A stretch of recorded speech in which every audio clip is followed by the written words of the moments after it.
पौराणिक कथा, तो इस कथा को आप अंत तक सुनिएगा। चलिए कथा को शुरू करते हैं। वार के अनुसार जो प्रदोष व्रत करते हैं उसी के अनुरूप उसका फल प्राप्त होता है। प्रदोष अथवा त्रयोदशी का व्रत मनुष्य को संतोषी एवं सुखी बनाता है। बुध त्रयोदशी प्रदोष व्रत करने से सर्व कामनाएं पूर्ण होती हैं। इस व्रत में हरी वस्तुओं का प्रयोग करना चाहिए।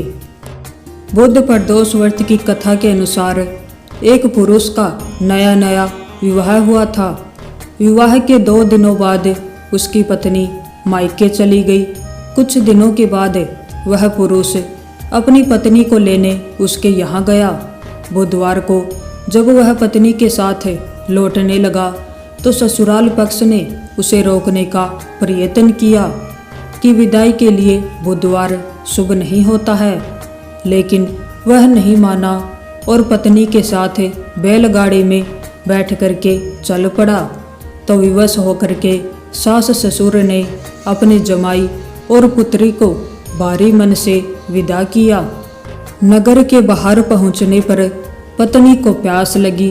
पुरुष लोटा लेकर पानी की तलाश में निकल पड़ा।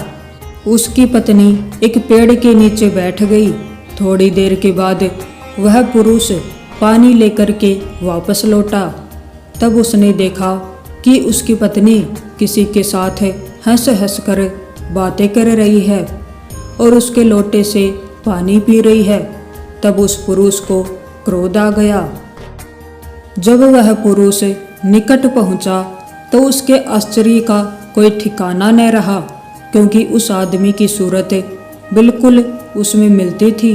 वह पत्नी भी सोच में पड़ गई। उसके बाद दोनों पुरुष झगड़ने लगे। उनका झगड़ा देखकर धीरे धीरे वहां काफी भीड़ एकत्रित हो गई और सिपाही भी आ गए। हम सकल आदमियों को देखकर सभी लोग आश्चर्य में पड़ गए। तब उन्होंने उस स्त्री से पूछा कि उसका पति कौन है, तो वह पत्नी भी कुछ जवाब नहीं दे पाई और सोच में पड़ गई। तब उस पुरुष ने शंकर भगवान से प्रार्थना की कि हे भगवान, हमारी रक्षा करें।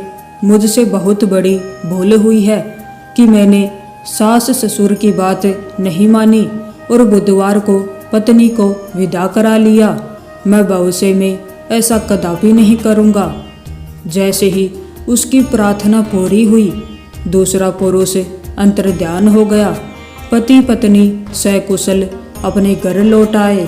उस दिन के बाद पति पत्नी नियम पूर्वक बुध त्रयोदशी का व्रत रखने लगे। अतः बुध त्रयोदशी का व्रत हर मनुष्य को रखना चाहिए। यह सभी मनोकामनाओं को पूर्ण करता है और सभी कष्टों को दूर करता है। अगर आपको ये कहानी अच्छी लगी हो तो वीडियो को लाइक करें और चैनल को सब्सक्राइब करें।